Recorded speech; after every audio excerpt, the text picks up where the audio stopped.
प्रभु की हज़ूरी विच तुहाडा सारिਆਂ ਦਾ ਵੈਲਕਮ ਆ। परमेश्वर आज ਦੇ वचन ਦੇ ਨਾਲ ਤੁਹਾਨੂੰ ਬਲੈਸ ਕਰਨ, ਤੁਹਾਨੂੰ ਬਹੁਤ ਸਾਰੀ ਆਸ਼ੀष ਬਰਕਤ ਦੇਣ। और ਅਸੀਂ वचन ਦੇ ਵਿੱਚੋਂ ਦੇਖਾਂਗੇ। सब वचन सुनने ਲਈ ਤਿਆਰ ਆ? ਆਪਣੇ ਹਿਰਦਿਆਂ ਨੂੰ परमेश्वर ਦੇ ਵਚਨਾਂ ਲਈ ਤਿਆਰ ਕਰਨਾ और इधरों उधरों अपने ख्यालों ਨੂੰ, अपने दिमाग ਨੂੰ इधरों उधरों ਕੱਢ ਕੇ खुदावंद ਦੀ हज़ूरी ਵਿੱਚ ਲਿਆਉਣਾ, क्योंकि परमेश्वर ਦਾ वचन ਅਸੀਂ ਤਦੇ ਹੀ ਸਮਝ ਸਕਦੇ ਜਦੋਂ ਪੂਰੀ ਰੀਝ ਦੇ ਨਾਲ, ਪੂਰੇ ਦਿਲ ਦੇ ਨਾਲ, ਪੂਰੇ ਚਾਹ ਤੇ ਰੀਝ ਦੇ ਨਾਲ ਸੁਣਦੇ ਤੇ ਫਿਰ ਹੀ ਖੁਦਾ ਦਾ ਵਚਨ ਜਿਹੜਾ ਵਾ ਸਾਡੇ ਜੀਵਨ ਦੇ ਵਿੱਚ ਫਲਦਾਰ ਹੁੰਦਾ। ਤੇ ਜਦੋਂ ਸਾਨੂੰ ਸਮਝ ਨਾ ਆਈ ਤੇ ਸ਼ੈਤਾਨ ਜਿਹੜਾ ਵਾ ਸਾਡੇ ਜੀਵਨਾਂ 'ਚ ਉਹ ਵਚਨ ਨੂੰ ਚੁਰਾ ਕੇ ਲੈ ਜਾਂਦਾ। ਅਸੀਂ ਪਰਮੇਸ਼ਵਰ ਦੇ ਵਚਨ ਦੇ ਵਿੱਚੋਂ ਪੜਾਂਗੇ ਦੈਨੀਅਲ ਦੀ ਕਿਤਾਬ,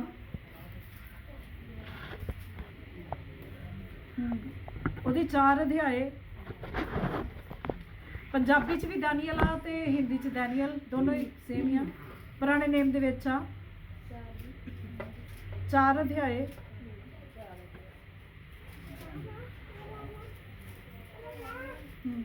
इहदी आपां शुरुआत तो पढ़नी है।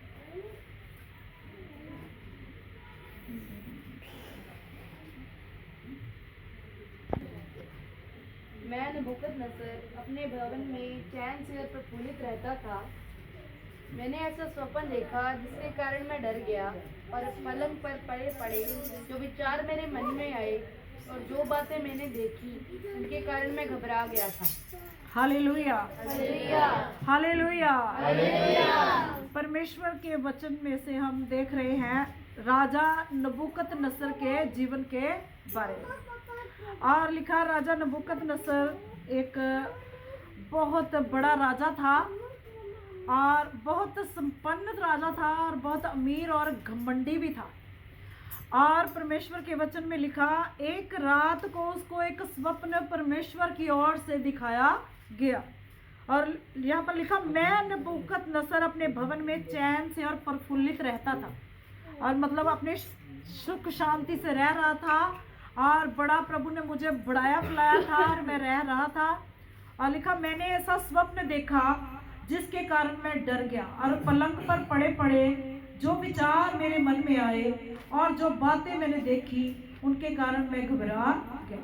और परमेश्वर के वचन में से हमने देखा कि उसको एक स्वप्न आया, एक स्वप्न खुदा की ओर से दिखाया गया और लिखा कि वो स्वप्न को देखकर वो घबरा गया और उसकी नींद जाती रही और वो विचलित हो गया उसका मन वो स्वप्न देखने के बाद। और जैसे उसने स्वप्न देखा और लिखा, हर चीज को आगे पढ़िए। तब मैंने आज्ञा दी कि बेबीलोन के सारे पंडित मेरे स्वप्न का फल मुझे बताने के लिए मेरे सामने हाजिर किए जाएं। जब ज्योतिषी, तंत्री, कसदी और होनहार बताने वाले भीतर आए और मैंने उनको अपना स्वप्न बताया परंतु वे उसका फल ना बता सके। हालेलुया। तो यहाँ पर जो नबूकदनेस्सर राजा था, जैसे ही उसने स्वप्न देखा लेकिन स्वप्न उसको समझ नहीं आया, तो उसने इस स्वप्न को समझने के लिए अपने दरबार के, अपने राज्य के और सारे पंडित, सारे ज्योतिषी, सारे कसदी लोगों को बुलाया कि वो मुझे मेरे स्वप्न का फल, मेरे स्वप्न का अर्थ बताया। लेकिन परमेश्वर के वचन में लिखा कोई भी उसके स्वप्न का अर्थ उसे ना समझा सका और वो सब वहां से चले गए। और इसके बाद में अंत में लिखा 28 में क्या हुआ? अंत में दानियल मेरे सम्मुख आया जिसका नाम मेरे देवता के नाम के कारण बेलशस्सर रखा गया था और जिसमें पवित्र ईश्वरों की आत्मा रहती है। और मैंने उसको अपना स्वप्न यही कहकर बता दिया, हे बेलशस्सर, तू तो सब ज्योतिषियों का प्रधान है। मैं जानता हूँ कि तुझमें पवित्र ईश्वर की आत्मा रहती है और तू किसी भेद के कारण नहीं घबराता। हालेलुया। तो जैसे ही उसके जो नगर के, बेबीलोन के जो पंडित थे, जो ज्योतिषी थे, जो कसदी थे, सब नाकामयाब रहे और उनमें से कोई भी राजा के स्वप्न का फल उसे ना बता सका। तब लिखा, उसको बताया गया कि हमारे राज्य में दैनियल जिसका नाम उनके देवताओं के नाम पर रखा गया था। पहला नाम डैनियल था, लेकिन जब डैनियल वो बेबीलोन में बंधुआई में लेके गए तो उसका नाम उन्होंने बदल दिया था, अपने देवताओं के नाम के ऊपर उसका नाम रख दिया था। और राजा ने कहा कि मैं जानता हूँ कि तुझ में पवित्र देवताओं की, पवित्र ईश्वर की आत्मा काम करती है और तू हर मुश्किल भेद को समझ लेता है और खुदा तुझे हर भेद को तेरे ऊपर प्रकट करता है। और मैंने भी तुझे इसलिए बुलाया है कि तू मेरे स्वप्न का भेद मुझे बता सके। और मैंने एक स्वप्न देखा है और मैं उसका अर्थ तुझसे समझना चाहता हूँ। हाँ जी, इसलिए जो स्वप्न मैंने देखा है उसे फल समेत मुझे बताकर समझा दे। जो दर्शन मैंने पलंग पर पाया वह ये है, मैंने देखा कि पृथ्वी के बीचों बीच एक वृक्ष लगा है, उसकी ऊंचाई बहुत बड़ी है। वह वृक्ष बड़ा होकर दृढ़ हो गया और उसकी ऊंचाई स्वर्ग तक पहुंची और वह सारी पृथ्वी की छोर तक दिखाई पड़ता था। उसके पत्ते सुंदर और उससे बहुत फल थे और उसमें बहुत फल थे, यहाँ तक कि उसमें सबों के लिए भोजन था। उसके नीचे मैदान के सब पशुओं को छाया मिलती थी और उसकी डालियों में आकाश की सब चिड़ियां बसेरा करती थी और सब प्राणी उससे आहार पाते थे। हालेलुया। ये स्वप्न राजा नबूकदनेस्सर ने देखा कि एक पेड़ उठा और इतना बड़ा पेड़ हो गया वो, और लिखा कि वो उस पेड़ की जो चोटी थी आसमान को छूती थी और उसके बहुत सी डालियों पे पशु पक्षियों ने बसेरा किया हुआ और सब लोग उसी पेड़ से अपना आहार पाते थे, मतलब अपनी रोटी उसी पेड़ से लेते थे। बहुत फ्रूट उसको लगा हुआ था और बहुत पत्ते, हरे भरे पत्ते, वो हरा भरा पेड़ था। और उसने अपने स्वप्न में ये पेड़ को देखा।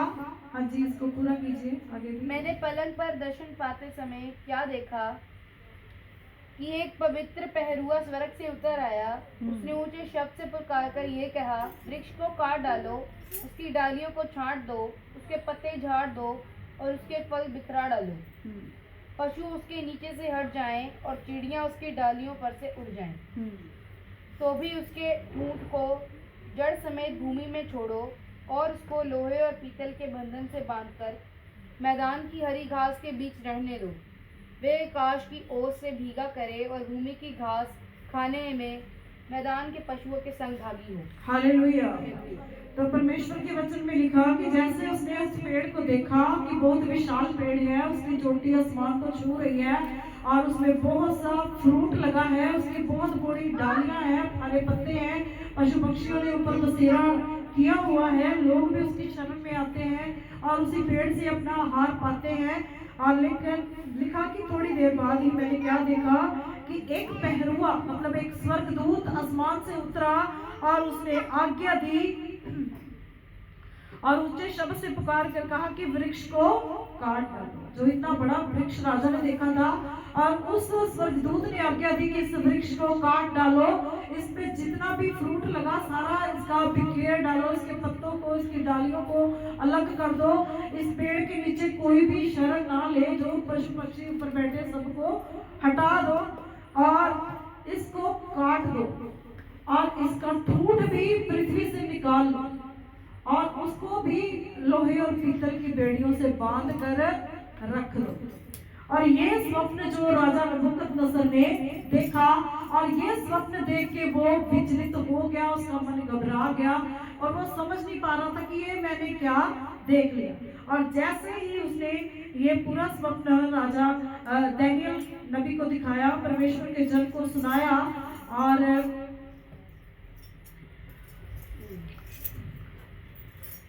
हाँ जी 16 हाँ जी को पढ़े।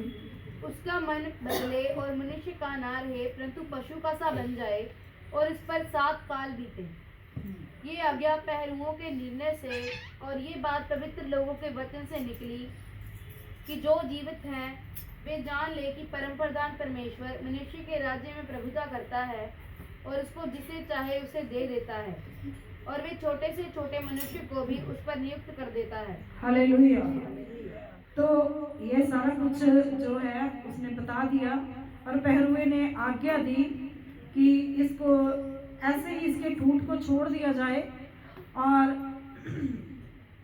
7 काल इसके ऊपर बीते। काल मतलब 7 साल ये ऐसे ही जमीन में पड़ा रहे और इसका मन जो पशुओं को सा हो जाए और ये पशुओं के साथ रहा करे, उनके साथ घास खाया करे और लिखा मनुष्य का न रहे और परंतु पशु का सा बन जाए और उस पर 7 काल बीते।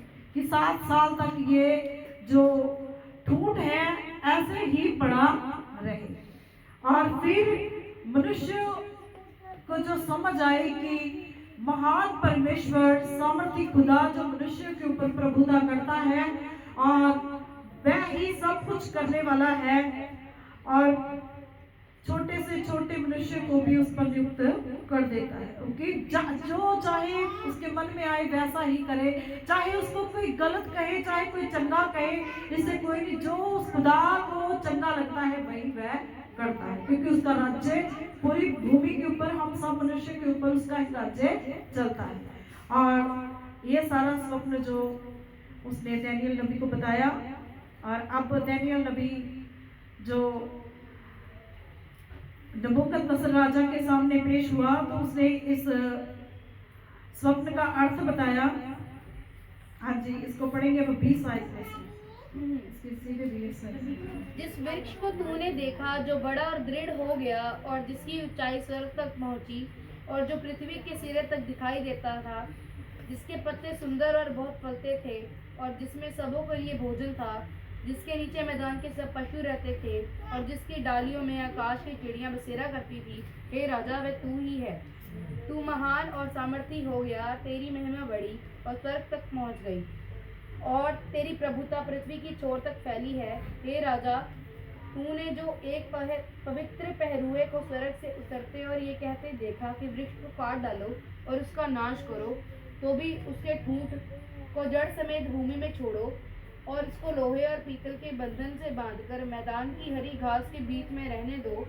वे आकाश की ओर से भीगा करे और उसको मैदान के पशुओं के संग ही भाग मिले और जब तक 7 युग उस पर बीत न चुके तब तक उसकी ऐसी ही दशा रही। Hallelujah, hallelujah. तो ये जो उसने स्वप्न देखा था, दानियल ने कहा, हे राजा वह वृक्ष तुम हो, जो वृक्ष तुमने देखा वो तुम हो, कि तेरे राज्य में सभी लोग तेरे दरबार से अपनी सारी जरूरतों को पूरी करते हैं, पशु पक्षी भी तेरे राज्य में से अपना पेट को भरते हैं और तेरी जो राज्य है पृथ्वी भर में फैला हुआ है और प्रभु ने तुझे बहुत बढ़ाया हुआ है, बहुत तुझे सुख समृद्धि दी है, बहुत आशीष दी है।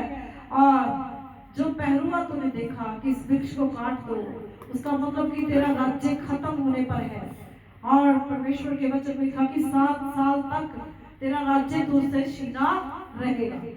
और ये सारा जो स्वप्न का अर्थ दानियल ने अपने परमेश्वर के नाम से 1 मिनट में उसको बता दिया।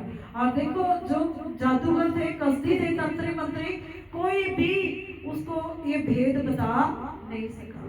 तो परमेश्वर का वचन हमें सिखाता है कि जो खुदा का आत्मा हमको सिखा सकता है वो कोई और नहीं सिखा सकता। इसलिए आप परमेश्वर के आत्मा को अपने जीवन में ज्यादा से ज्यादा काम करने के लिए बोला करो कि प्रभु तेरा पवित्र आत्मा मेरे जीवन में कार्य करे, मुझे भेदों को परमेश्वर मेरे ऊपर प्रकट करे, क्योंकि जो कुछ पवित्र आत्मा प्रकट कर सकता है दुनिया का कोई जादूगर, कोई भी इल्म का माहिर हो, वो ऐसी बातों को प्रकट नहीं कर सकता। और खुदा के दास ने परमेश्वर की आत्मा के द्वारा वो सारा स्वप्न राजा नबूकदनेस्सर को बता दिया। और जब उसने सुना तो उसने उसको जैसे बताया गया कि राजा अब परमेश्वर ने सोच लिया है कि तेरे साथ क्या करना है, क्योंकि जैसे मैं बता चुकी कि वो राजा बहुत अमीर होने के साथ साथ घमंडी भी था, उसके जीवन में घमंड भी काम करता था।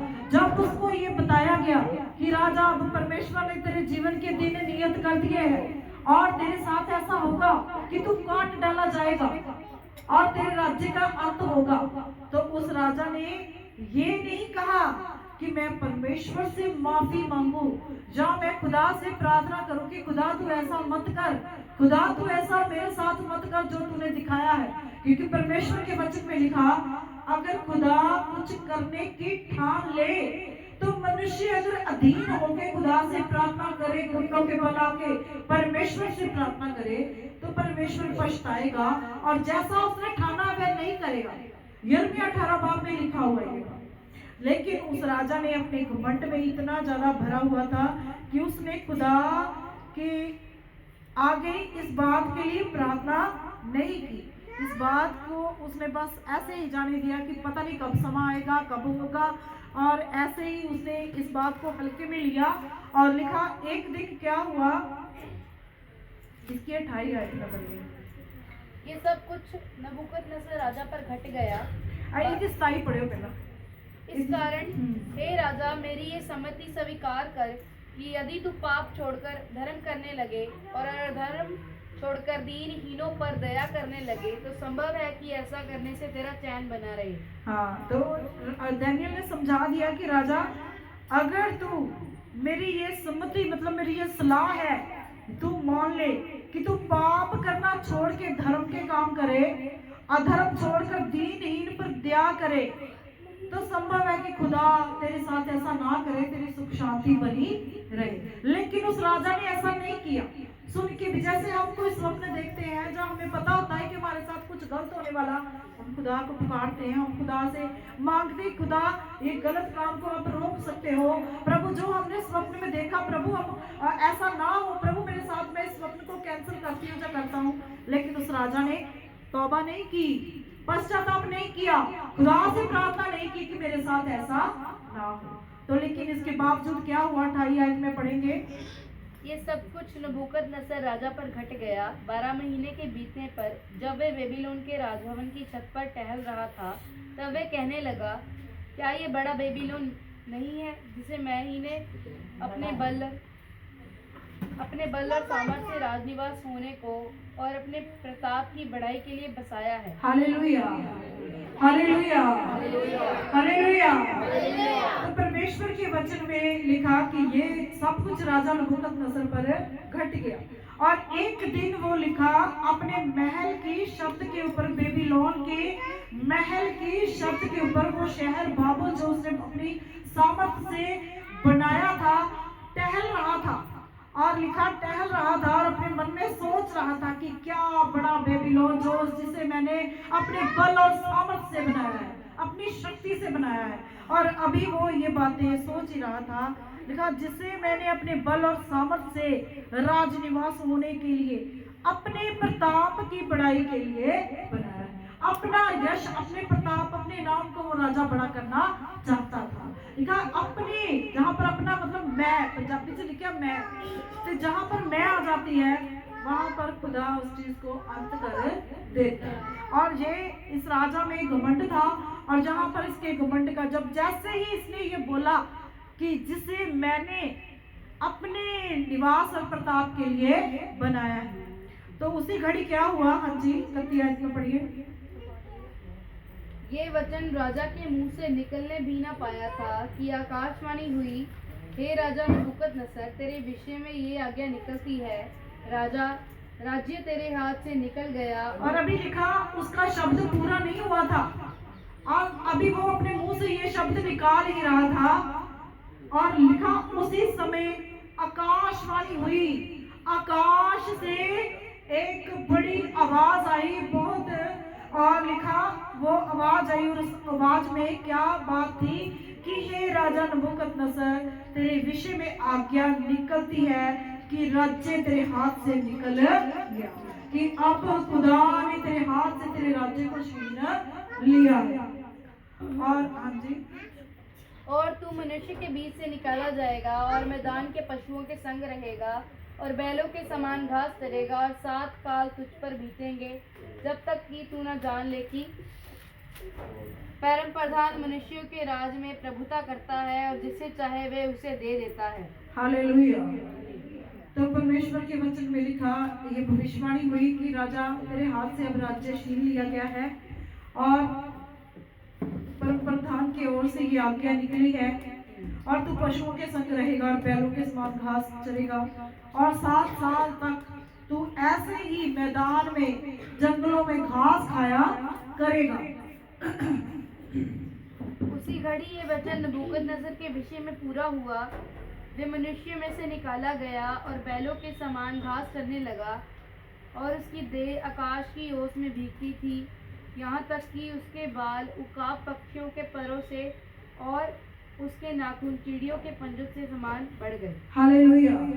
तो जो परमेश्वर ने उसको स्वप्न दिखाया था वो सारा पूरा हो गया। परमेश्वर के वचन में लिखा उसी घड़ी जो वचन आकाशवाणी के रूप में उसके कानों में पड़े थे, जो वचन उसने सुने थे वो पूरे हो गए। और लिखा उसी समय उसकी जो देह है वो बालों से भर गई, उसके नाखून जो पंजों के समान बड़े बड़े हो गए और उसका पूरा शरीर जो बालों से भर गया।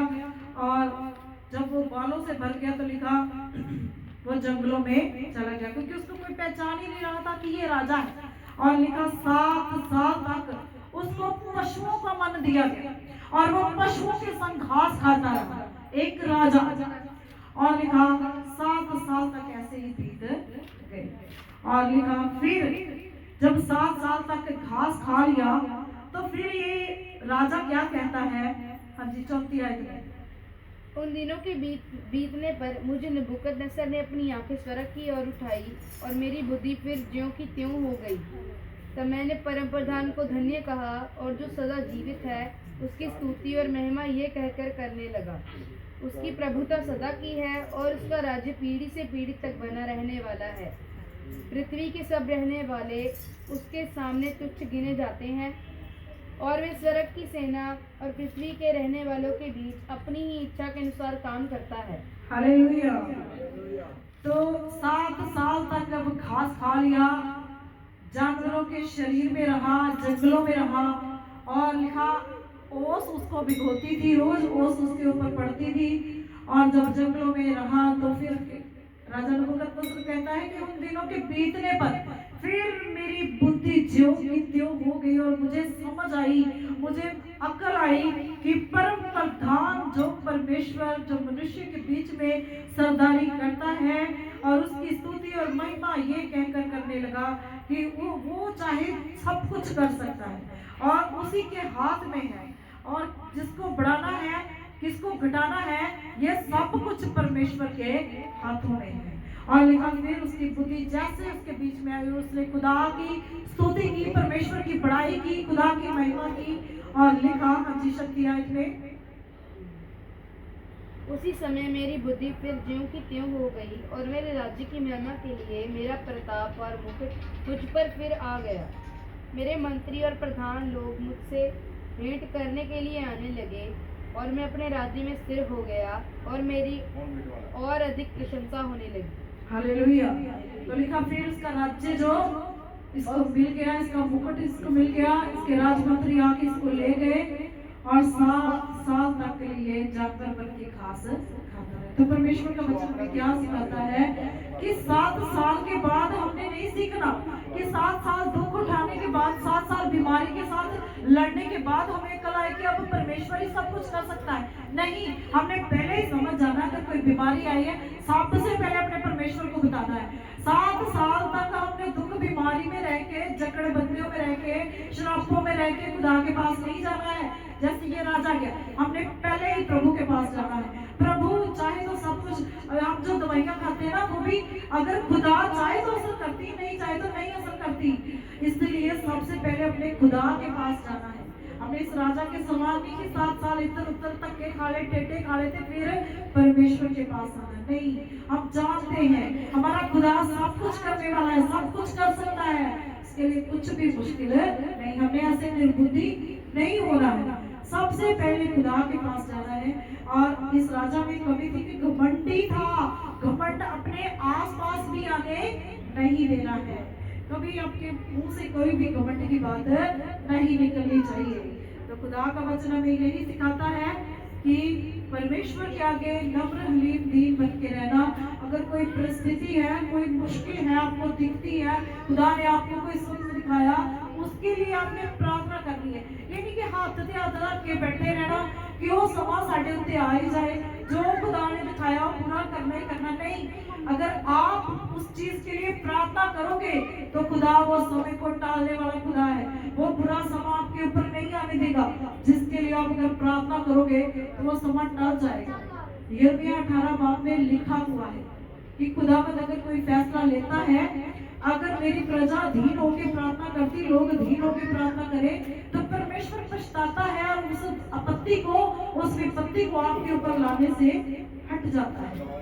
ठीक है, तो आपने प्रार्थना करनी है। अगर कोई भी ऐसी मुश्किल परेशानी दिखती है तो ये नहीं कि वो आ ही जाए बस, ठीक है, और दीनहीन रहना परमेश्वर के आगे बिल्कुल।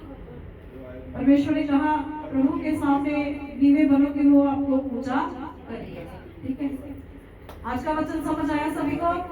प्रभु आपको और भी आशीष दे। सभी आंखों को बंद करेंगे, अपने सर को झुकाएंगे और प्रार्थना में जाएंगे।